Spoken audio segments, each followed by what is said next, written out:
I want to be clear about something before I say anything else. I did not intend to become the consort of an ancient vampire queen who had been asleep for 6,000 years. That was not on my 5-year plan. That was not even on my wildly improbable, would be funny at a party list. I am or was a mid-level logistics coordinator for the Human Diplomatic Liaison Office aboard Convergence Station Theta 7, which is one of the ugliest pieces of architecture in the known galaxy. It looks like someone took a dozen different space stations, all built by species who hated each other, welded them together during a blackout, and then just ran with it. I have worked here for 4 years. I am competent. I am punctual. I am exactly the kind of person you forget is in the room. And yet here I am, Corporal Denny Ockaffer, logistics coordinator, former class clown of the HLDO morning briefings, now legally and cosmically bound, according to 3 separate alien legal traditions, all of which predate human civilization by millennia, to Velithria Sorn, first queen of the Nocturnes ascendancy, last sovereign before the long sleep breaker of the amber chains, she who called the dark to heal. She calls me Dennis. She says Denny is undignified. I told her I didn't pick the nickname. She looked at me for about 9 seconds in complete silence, and I immediately agreed that Denny was undignified. This is how my life has gone for the past 8 months. But let me back up. Set up the station, the vault, and the briefing I wasn't supposed to be in. Convergence Station Theta 7 orbits a dim orange star called HFY in the outer conclave systems. If you look at it on a map, it's sitting at the intersection of 4 different trade corridors, which sounds important but mostly means it smells like 6 different alien cuisines at all times, and the transit terminals are permanently over capacity. I'd been stationed here since '42, which means I'd lived through 2 diplomatic crises, 1 minor war declaration that was walked back inside a week, a full station quarantine that turned out to be a false alarm triggered by someone microwaving a Drethali protein pack wrong, and about 340 routine cargo misrouting incidents that landed on my desk, because I was the only one in the office who knew how to navigate the Galactic Freight Consortium's filing system without screaming. The Nocturnes Vault discovery happened on a Tuesday. I know it was a Tuesday because I had just finished rerouting 17 pallets of medical equipment that had been labeled in Vorathi script and accidentally forwarded to a mining station 16 light-years in the wrong direction. I was eating a cold sandwich at my desk and feeling pretty good about myself. Commander Reyes Patillo, my supervisor, a woman who communicates approximately 90% of her stress through the angle of her eyebrows, walked in and said, "Ockaffer, briefing room, now." I looked at my sandwich.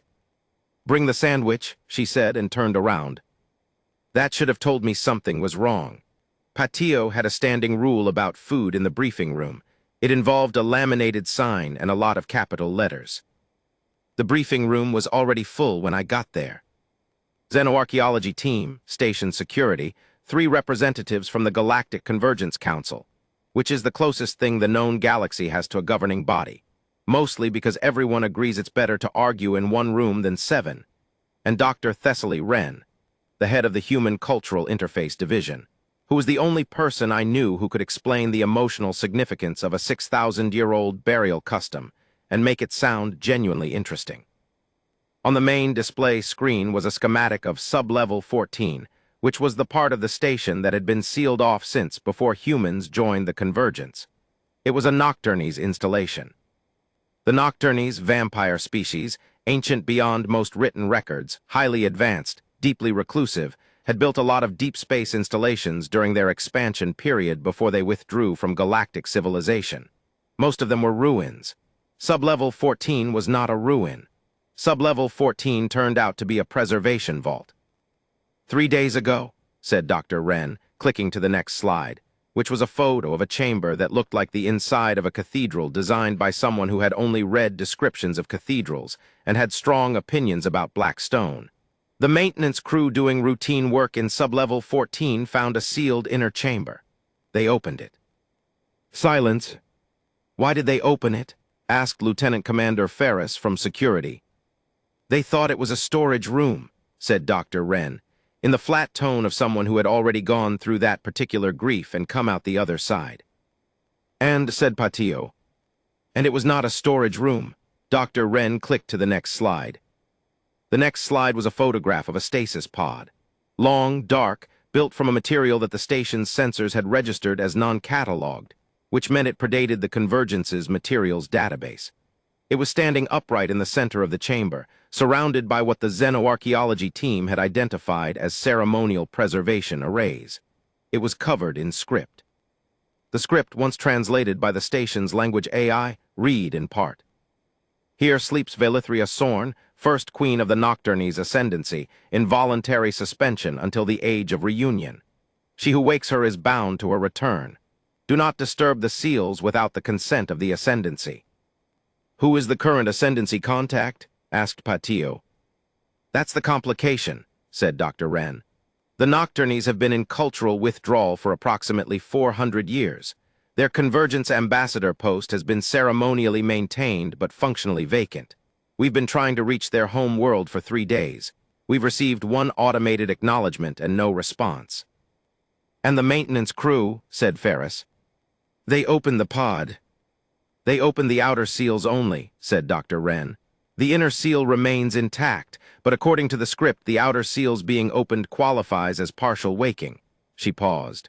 There's more. More? The script indicates that the outer seal opening initiates a 48-hour countdown to full emergence. That countdown has been running for 3 days. The room went very quiet. Patio's eyebrows communicated something I had never seen from them before, which was genuine alarm. So she's awake, said Ferris. She is waking, said Dr. Wren carefully. I had not said anything this entire briefing. I was a logistics coordinator. I was there because the Convergence Council representatives had asked for all department heads, and technically I was the acting head of the logistics sub-office because my actual head, Coordinator Marchetti, was on medical leave for a knee replacement and had left me in charge with the words, "You'll be fine, nothing ever happens here." I had eaten about 4 bites of my sandwich. I raised my hand. "Akefer," said Patio. "What does bound to a return mean in the script?" Dr. Wren looked at me with the expression of someone who has been waiting for someone to ask the right question. "In Nocturnes tradition," she said, "when a sleeping royal is woken, even partially, even accidentally, the first cognizant being to break the outer seal is considered the designated escort. The waker witness, they are responsible for the sovereign's reintegration into the waking world. So the maintenance crew, they've been placed on temporary Convergence diplomatic protection status," said Dr. Wren, "which is the legal equivalent of hiding them in a closet until we figure this out." "And who's going to be her?" I gestured vaguely. "Escort, wake, or witness?" "We need a human representative," said Patio.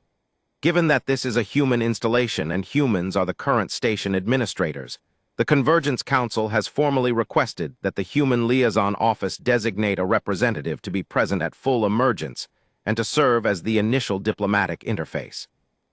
I looked around the room. Everyone looked very interested in the floor or the table or the middle distance. "I'm logistics," I said. "You're available," said Patio. "That's not the same thing." "Dennis," said Patio, which was the only time she ever used my full first name, which meant she was serious. "Dr. Wren needs someone with clearance, diplomatic designation, and enough general competence to stand in a room and not cause an incident. Everyone else in this room has a reason they can't do it." I looked at Ferris, he looked at the wall. I looked at the council representatives. One of them was a Drethali with 4 arms and no capacity for diplomatic interface with vampiric species due to a long historical conflict I didn't fully understand. Another was a Vorathi, whose species had a documented terror response to Nocturnes physiognomy that was physiological rather than cultural and couldn't be trained out. The third was actually asleep. I wasn't sure if that was a medical issue or a species thing. "Full emergence is in," Dr. Wren checked her display. 11 hours. I picked up my sandwich. I took a very large bite. I chewed it while looking at the schematic of sub-level 14. "Okay," I said. "The 11 hours before." Dr. Wren spent the next 6 hours teaching me everything she knew about the Nocturnes ascendancy in a cramped office on level 6, with a kind of focused intensity that made me think she had been waiting for years for someone to sit still and listen. The Nocturnes were not, she explained, what human mythology had turned them into. They were a species, ancient and biological, with a relationship to light and certain atmospheric conditions that made deep space travel and long-term suspension easier for them than for most. The blood requirement was real. They were obligate herbivores, but the feeding mechanics were nothing like human vampire mythology. They fed rarely, in large volumes, from consenting or cultivated donors, and the process was apparently closer to a medical procedure than a predatory act.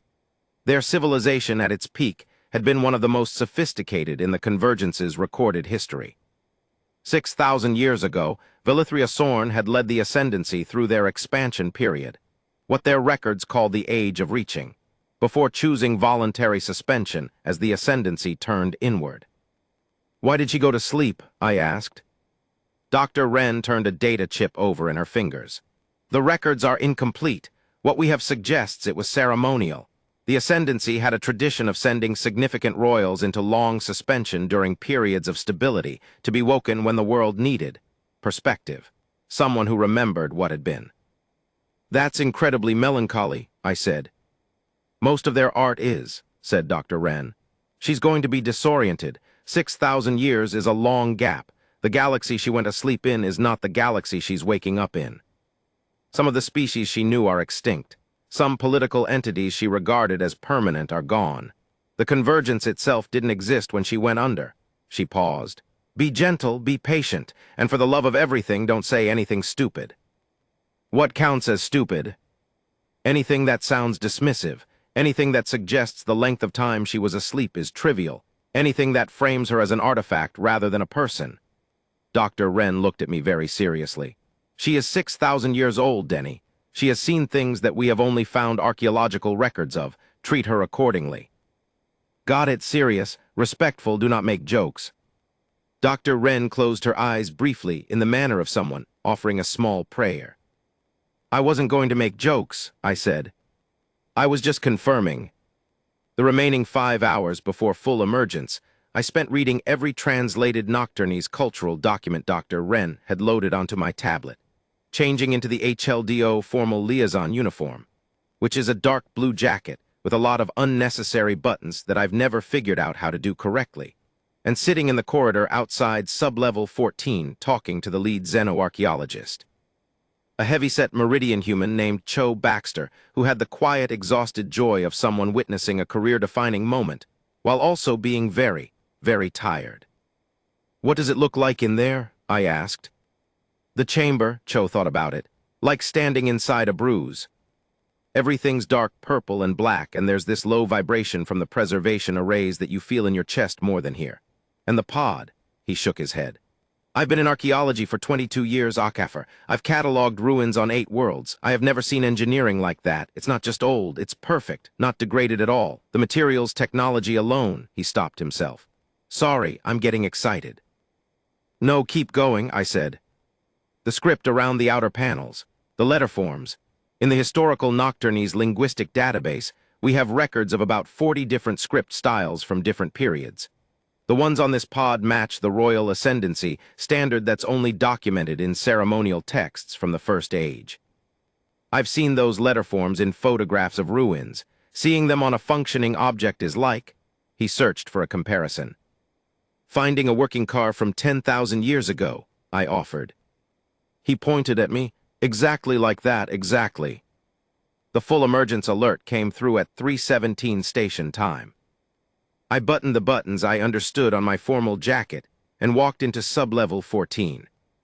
Full emergence the moment. The chamber smelled like ozone and something older than ozone. Like the smell of time, which I know doesn't make logical sense, but there it is. The preservation arrays were cycling down. Cho's team had established that the countdown completion was automatic, and the inner seal would disengage without any external trigger, and they were doing it with this slow, deep harmonic that I felt in my back teeth. The lighting in the chamber was what the station systems could manage in the ultraviolet adjacent spectrum that Nocturnese biology favored. It made everything look like a very high-end nightclub. I stood approximately 4 meters from the pod, where Dr. Wren had told me to stand, with my hands at my sides and my face arranged in what I hoped was professional and welcoming, rather than terrified. Cho's team was behind a transparent barrier at the chamber entrance. Station security was outside in the corridor. Dr. Wren was in the observation room above, feeding me information through a subvocal comm unit fitted in my left ear. "Outer casing is separating," she said quietly. I watched it happen. The front panel of the pod disengaged with a sound like a very quiet exhale, not a mechanical clunk, not a pressurized hiss, but a breath, like someone who had been holding their lungs still for a very long time letting go. A thin mist came with it, cold and slightly luminescent, and it curled along the floor in a way that made me think of old photographs of dry ice, but more deliberate somehow, like even the condensation was doing something purposeful. The figure inside was still. For a moment, maybe 10 seconds, maybe 30, it didn't feel linear. Nothing moved. Then she opened her eyes. I don't know how to describe the eyes of someone waking from 6,000 years of sleep in a way that doesn't sound absurd. They were silver gray, and they were old in a way that had nothing to do with the physical structure of the eye and everything to do with what was behind it. And they focused, slowly, then all at once, on me. I had prepared a formal greeting in translated Nocturnese court language. I had practiced it 4 times. Dr. Wren had corrected my pronunciation twice and my intonation once. I opened my mouth. What came out was, "Hi." "Silence." "Hi," said Vilithria Sorn, first queen of the Nocturnese ascendancy, in a voice that sounded like the word had been pulled up from somewhere very deep, uncertain of the light. Her translation unit, apparently still functional after 6,000 years, because Nocturnese engineering processed it and added the convergent standard equivalent. I tried to recover. "I'm Dennis Ockhaffer from the Human Diplomatic Liaison Office. On behalf of Convergence Station Theta 7 and the human presence within the Galactic Convergence, I had memorized the formal greeting. It had evaporated completely. "We're really glad you're awake. We were not expecting you. I mean, this station wasn't expecting you. You've been here for a while, it turns out. We didn't know." Her eyes tracked the room slowly. She was taking in the chamber with the methodical attention of someone cataloging everything before committing to movement. She looked at the modern sensor arrays Cho's team had installed at the edges of the chamber. She looked at the observation window above. She looked at the convergence station architecture visible through the outer chamber entrance. She looked at me. "How long," she said in Nocturnese, which my earpiece translated with a half-second lag, "was the sleep?" There was no inflection on it that made it a question. She already knew it had been long. She was measuring herself against the knowing. 6,214 years, I said. "Silence." "The ascendancy," she said. "Still exists," I said quickly. "It's changed. They've been in cultural withdrawal for about 400 years. We haven't been able to reach them yet. We've only had 3 days, but we're trying." I paused. "I'm sorry. I can't imagine what this moment is like for you." She looked at me for a long time. "You are a very small species," she said. "We've heard that," I said. What might have been the very beginning of something crossed her face. Not a smile, not yet, but a shift. "Come closer, Dennis Ockhaffer of the Human Liaison," she said, "and tell me what world this is and what age I have woken into." I became Vilithria Sorn's primary human interface by accident, and then by inertia, and then, I think, by choice. Though at what point I made that choice I couldn't have told you. The first week was a diplomatic scramble. The Convergence Council convened an emergency session. The Nocturnese home world, Velthara Prime, finally responded to our signals on day 4, with a transmission that took 2 days to decode, because it was encrypted in a pre-withdrawal security protocol that the Council's archivists had to dig out of a footnote in a 600-year-old treaty document. The response, once decoded, was approximately 12,000 words of formal Nocturnese court language, the summary of which was, "We acknowledge the emergence. We have dispatched a cultural representative. In the interim, the Waker Witness is responsible for the sovereign's well-being. This is tradition. This is law. Do not contact this channel again until the representative arrives." The cultural representative's ship, it turned out, was about 9 weeks away at standard travel.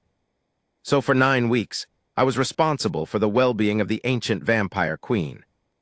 Patio's eyebrows, when she received this information, communicated something I can only describe as, "I have made a terrible calculation, and I accept responsibility for it." My office got a secondary workspace assigned to a consultation room on level 8, which was given a UV spectrum adjustment for Nocturne's physiology, and stocked with the dietary supplies that the station's medical team had hastily assembled based on Dr. Wren's cultural database, which included hemogenic nutrient compounds that were technically available through the Convergence medical catalog, but which nobody at the station had ever ordered before, and which showed up in a very alarming-looking pressurized container that the delivery bot handled very carefully. Velithria, she told me on day 3 that I could drop the full formal title in private conversation, though she said this in a tone that made it clear this was a significant concession and I should appreciate it. Spent the first week orienting to the present. She was sharp. Sharper than anyone I had encountered in 4 years of diplomatic interface work. And I had encountered beings who could process 6 simultaneous communication streams, beings who had total recall across their entire lives, and one memorable delegate from the Velhari collective who had been alive for longer than human recorded history, and still managed to remember every conversation they'd ever had. Velithria was different. It wasn't that she processed fast. It was that she understood deeply and thoroughly the moment something entered her attention. I would explain something, the current structure of the Convergence, the history of human space expansion, the function of modern transit systems, and she would listen completely without interrupting, and then ask 2 or 3 questions that went directly to the structural core of whatever I had explained, the questions that I would only have thought of after thinking about a topic for weeks. The Convergence Council, she said on day 5 after I had walked her through the current political structure. 7 permanent seats, 14 rotating seats, decisions by consensus with weighted veto provisions. That's right. The weighted veto provisions. They are calibrated to population, economic output, or military capacity. A formula that accounts for all 3, weighted differently depending on the category of decision. And the humans, where do they rank in this formula? 7th overall, 1st in economic growth rate, 3rd in population expansion rate. She processed this. You are new, she said in a tone that was not dismissive, it was observational. About 200 years since first contact, I said. In my time, 200 years was the span between the founding of an installation and its first expansion. She looked out the observation window at the station. And yet you hold a council seat. We're very loud, I said. That time, the shift in her face was a little more definite. The joke, which I will now explain in painful detail. It was week 3. The cultural orientation sessions had become more informal, less briefing, more conversation. Velithria had learned enough about the present to ask better questions and had started making observations rather than just receiving information. She had also, I had noticed, developed a habit of watching me specifically in group situations. When Dr. Wren was there, when station staff came and went, when Convergence Council representatives stopped by for their formal check-ins. She watched me the way someone watches a reference point, which should have told me something looking back. The joke happened at the end of a group briefing. The Convergence Council representatives were doing their weekly formal update. The Drethali representative, Ambassador Sci-Fi, was explaining the current diplomatic landscape of the outer systems to Velithria, who was sitting at the head of the briefing table in the formal way she always sat, which was completely still, completely upright, and somehow occupying more presence than anyone else in the room despite being physically smaller than 3 of the people present. Ambassador Sci-Fi, who was the diplomatic equivalent of a very well-meaning freight train, had been talking for 45 minutes. He was covering the political realignment of the Kesari belt, which was technically relevant to Nocturne's trade routes, but was also objectively one of the driest political topics in the known Convergence. I watched Velithria's face cycle through increasingly subtle variations of the expression that I had learned to read over 3 weeks, meant, I am listening attentively and finding this deeply uninteresting. During a pause in Sci-Fi's presentation, while he was switching between data displays, one of the junior diplomatic aides, a young human named Pillar Ochoa who had just been assigned to the station and had not fully calibrated her awareness of the room yet, leaned over to me and whispered, Does she ever actually go anywhere? Like, can she leave the orientation suite? She can go anywhere on the station with clearance, I whispered back. She just stays in meetings all the time. Orientation period, I whispered. Once the Ascendancy rep arrives, she'll have more mobility. Pillar glanced at Velithria with the look of someone who is 23 and therefore considers boredom a genuine crisis. Someone should take her somewhere interesting. Like, does she get to do anything fun? I am going to note, for the record, that what happened next was the natural consequence of 3 weeks of sleep deprivation, constant diplomatic stress, and the cumulative weight of working in a room with someone who had been making increasingly dry and precise observations about the absurdity of modern galactic governance for 21 days, which had, without my fully noticing it, aligned my sense of humor with hers. Ambassador Siveth's presentation resumed. In the way that bad jokes happen, the words formed and came out before I processed them. I said loud enough for the immediate area to hear, but not the whole room. I should take the Vampire Queen on a date, really show her the station. Pillar put her hand over her mouth and shook with silent laughter. 3 things happened simultaneously. Dr. Wren, across the table, looked at me with an expression of pure radiating horror. Ambassador Siveth, who had not heard the comment but had noticed the shift in attention, looked up from his display in confusion. And Velithria Sorn turned her head and looked directly at me. The room got very quiet. I apologize, I said immediately.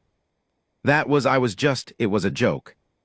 Velithria looked at me for what I can only describe as a geologically significant amount of time.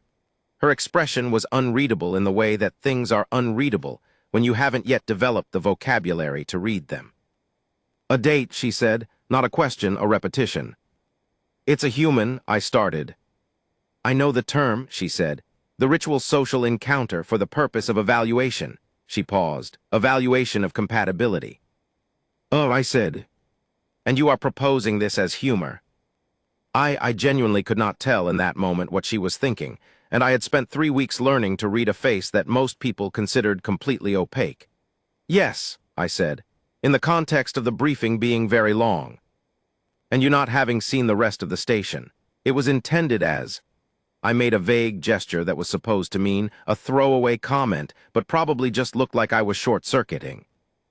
Velithria looked back at Ambassador Siveth. You may continue, she said, in a tone that ended all related discussion absolutely. Siveth continued. I spent the rest of the briefing studying the table. After the room cleared, Dr. Wren found me in the corridor and said, in a very controlled voice, Dennis, what did I say to you? Don't say anything stupid, I said. And what did you do? I said something stupid. We will discuss this more tomorrow, she said, and walked away at the pace of someone who is moving very fast but determined not to look like they're fleeing. I stayed in the corridor for a moment, gathering myself, and then turned back toward the orientation suite to collect some materials I had left on my tablet. Velithria was standing in the doorway of the suite, which I had not expected. Dennis Aukefer, she said. Your Majesty, I said, reverting to full formal address out of pure instinct. She looked at me. Show me the station, she said. I opened my mouth, closed it. Not as humor, she said with the precision of someone cutting a wire. As orientation, you have been bringing the world to me in rooms, show me the world. I looked at her, right now. Is there a reason not to? It wasn't a question. No, I said. No, not really. The tour, which was not a date, technically. We went to the transit terminal first because it was the closest. I want to be clear that this was not a date. It was an informal orientation extension conducted outside of the standard briefing framework. I said this to myself several times. The transit terminal at Theta 7 is, as I said, permanently over capacity. At 1400 station time, it is approximately organized chaos. 3 species in line for the same gate arguing about Q protocol. A Drethali family with 8 children and a luggage cart that had lost a wheel. A Vorathi cargo team moving a container that was technically too large for the pedestrian corridor and proceeding anyway. The smell of 4 different food vendors. Announcement tones in 7 languages. Velithria walked into it and stopped walking. I stopped beside her. Too much, I asked. She was watching the terminal with the focused attention she brought to everything. A Drethali child ran across in front of us, missed a step, and was caught by her sibling. A Vorathi dockworker, enormous, covered in docking gear, paused to let a much smaller Meridian woman pass first, and the Meridian woman said something that made him put 4 hands up in a gesture that apparently meant no problem in Vorathi body language. 2 human traders were arguing loudly over a data pad while sharing a food item, the argument apparently not affecting their shared meal. All of these species, Vilithria said. 72 species have regular transit through this station, I said. Probably 40 are represented here today. In the First Age, the Ascendancy shared this system with 3 other species, she said. There were protocols for encounter, formal exchanges. The idea of, she watched the terminal, of a Drethali family and a Vorathi freight team in the same queue without formal diplomatic arrangements in place. We just sort of ended up here together, I said. All of us. It's not always smooth, but it's generally functional. She said something in Nocturnese that her translation unit rendered as approximately. It is loud and disorganized and somehow working. That's the convergence in one sentence, I said. She turned to look at me. You are amused by this. I like it here, I said. I know that's a slightly insane thing to say about a station that looks like it was designed by a committee during a power outage, but I shrugged. There's nowhere else in the convergence where you'll find this many different species existing in the same space without it being a diplomatic event. It's just Tuesday. Tuesday, she repeated. It was a Tuesday when we found you, I said. I was eating a sandwich. The shift crossed her face again, and this time it stayed a little longer.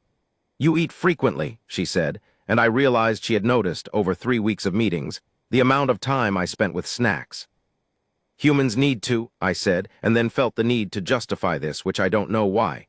High metabolism, we burn fast. I know, she said. We studied human physiology in the First Age. You were a very new species. How new? She thought about it. Your evolutionary line was perhaps 40,000 years along, anatomically modern by Nocturnese dating, not yet reached the stars. She paused. We had a record of you, a survey note. Curious, aggressive, likely to develop significantly.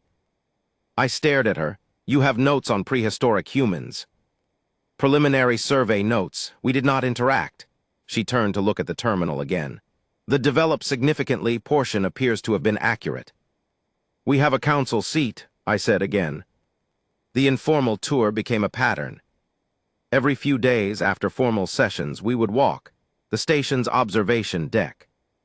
The Arboretum level, which was a 4-story hydroponic food production space that doubled as a garden for the 60-odd species of crew and residents who found plants comforting, and which smelled incredible in the way that growing things always do when you're living in recycled air. The commercial ring. The docking bay observation windows, where you could watch ships come and go. Vilithria walked through everything with that same focused, complete attention. She asked questions that cut to the center of things.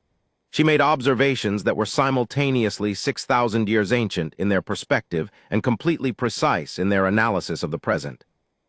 I noticed slowly that she laughed. Not laughed exactly. Nocturne's humor expression was not the same as human humor expression, and I had initially read her amusement as simple acknowledgement.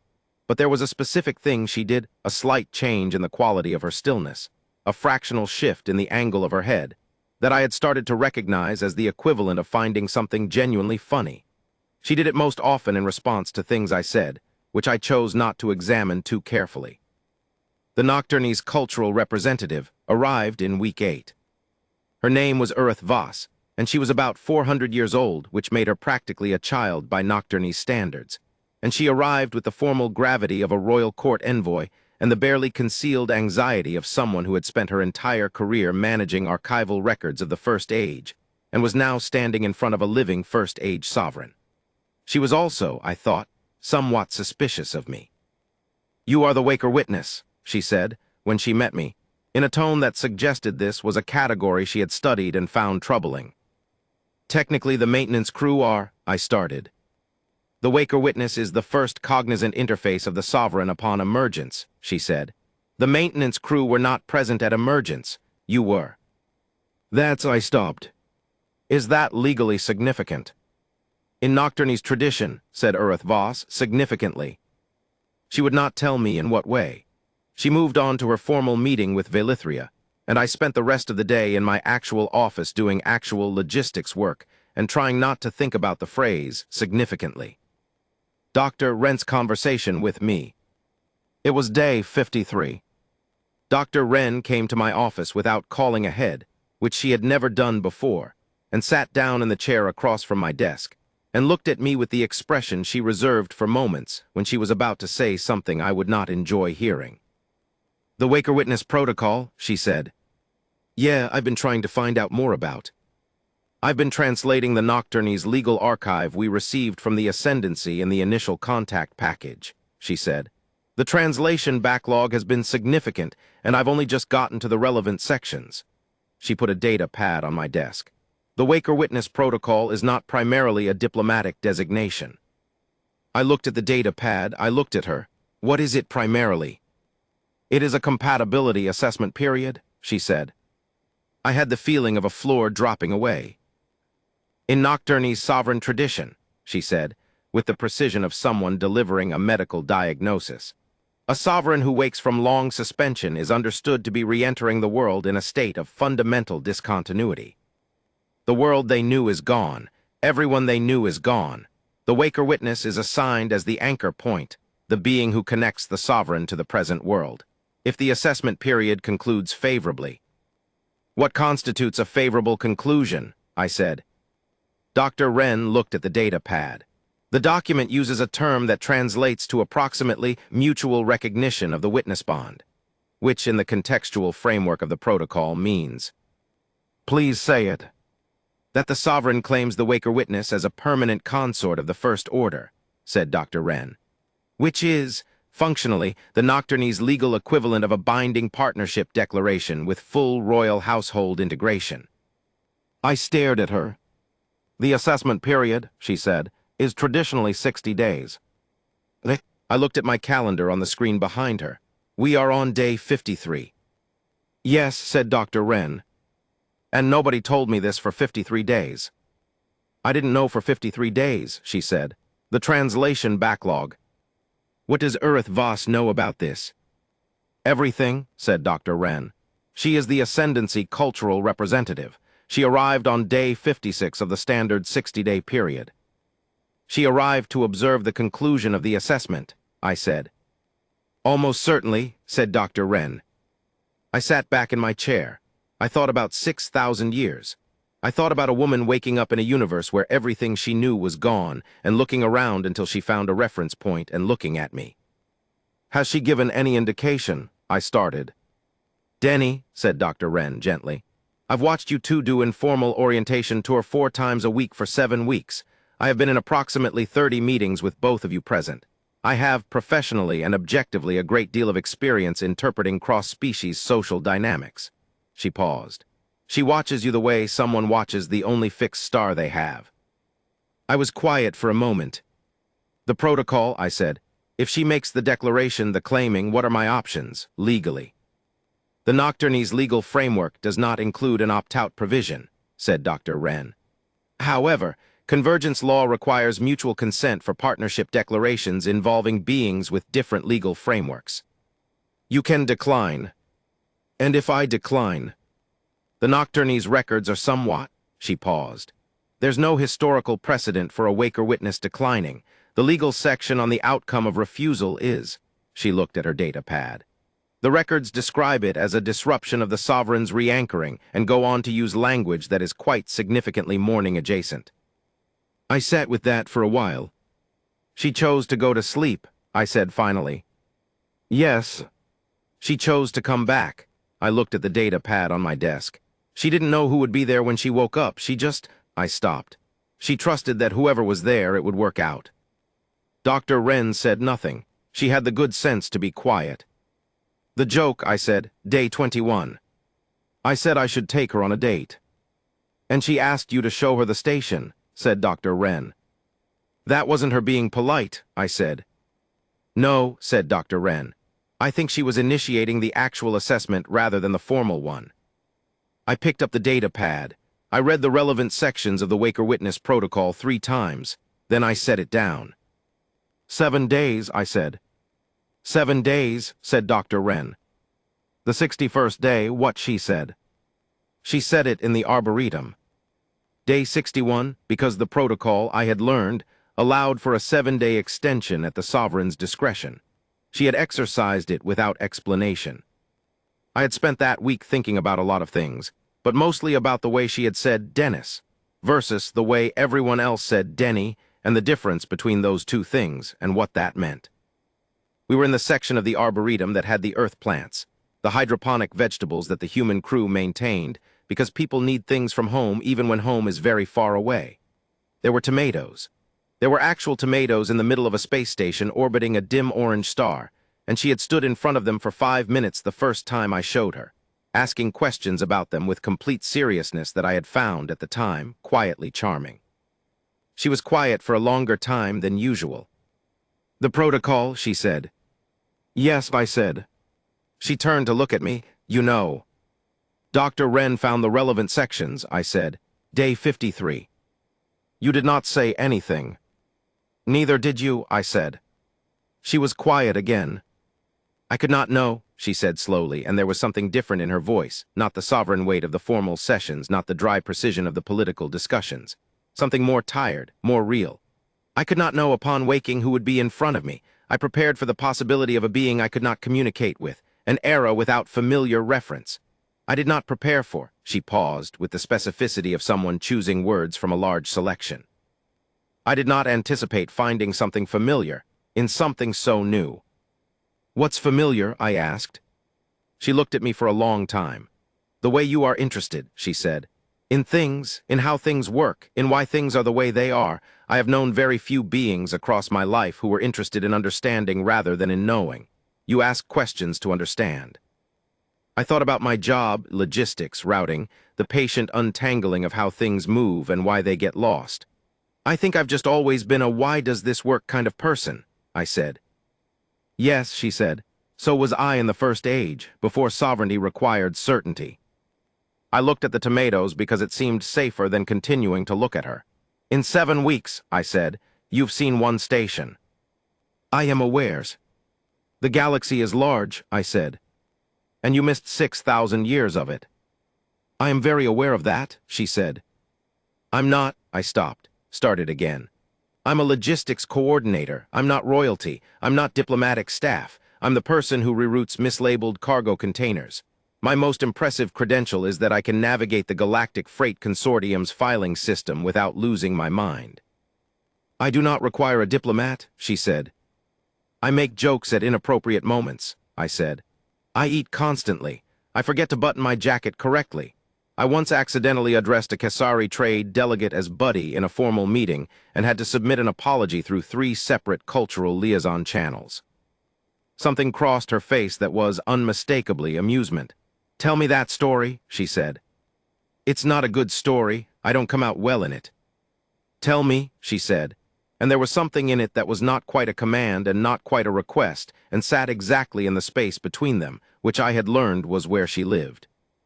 So I told her the Kesari delegate story. All of it, including the part where I tripped over my own statement trying to recover and made it worse, and the part where Patio had reviewed the security footage of the incident and sent me a message that was just her eyebrow emoji 3 times. Valithria laughed.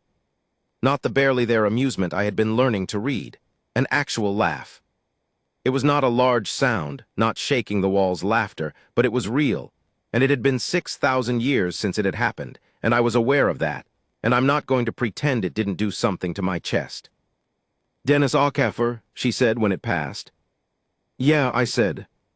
"I am claiming you," she said. "Not as protocol, not as tradition. I am claiming you as there is not a precise translation. The closest convergent standard term is chosen anchor, the being who holds the other to the world." I let that sit for a moment.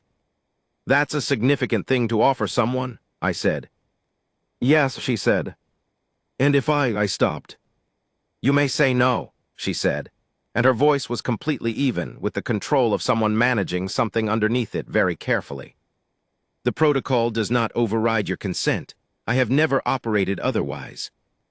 I looked at the tomatoes.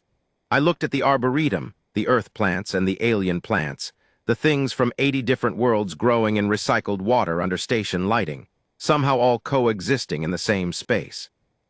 "Can I ask you something first?" I said. Yes.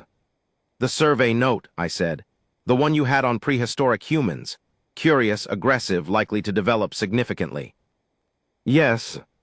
What was the full note? I said, because I feel like there was probably more. She was quiet for a moment. The full note, she said, concluded, recommend continued observation. Species demonstrates improbable persistence against environmental pressures. Character undetermined, but investment appears warranted. Investment, I said. Investment, she said. I turned to look at her. 6,000 years later, the Nocturnes wake up to find humans have a Convergence Council seat, and one of them has been accidentally assigned as your anchor. An improbable persistence, she said, against all probability. Yeah, I said, yeah, we're kind of like that. I took a breath. Okay. Okay, she repeated. Okay, as in yes, I said. As in I accept, the claiming, the anchor thing, all of it. I paused. I'm also going to keep making jokes at inappropriate moments. I want to be transparent about that. I am aware, she said, and the amusement was back, completely certain. And I'm going to need you to tell me what the first order means in terms of actual daily logistics, because I still have a job. Dennis, she said. Yeah. Be quiet for a moment, she said. I was quiet. She crossed the space between us. She had the stillness of something very old and the certainty of something that had made a decision from a very complete position. And she put one hand against the side of my face and looked at me with the silver-gray eyes that had opened in a vault 6,000 years in the making, and found a mid-level logistics coordinator eating a sandwich. Thank you, she said, for the tour. Anytime, I said. Epilogue 8 months later. I still work logistics. This surprises people. The ones who have heard the story, and at this point, given that the Convergence Diplomatic Archive classified it as open public record at the Nocturnes Ascendancy's specific request, a lot of people have heard it, seem to expect that my life is now entirely different. Robes and court ceremonies, and whatever the Nocturnes equivalent of a throne room involves. And some of it is that. There are formal occasions.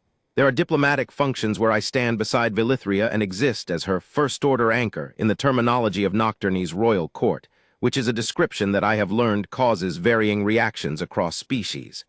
The Vorathi think it's practical. The Drethali think it's romantic once it's explained. One Kesari delegate, upon being informed, did a full cultural research session on it, and came back with a 40-page document of cross-species legal analysis that I am never going to read. But I still process cargo manifests. I still untangle mislabeled freight.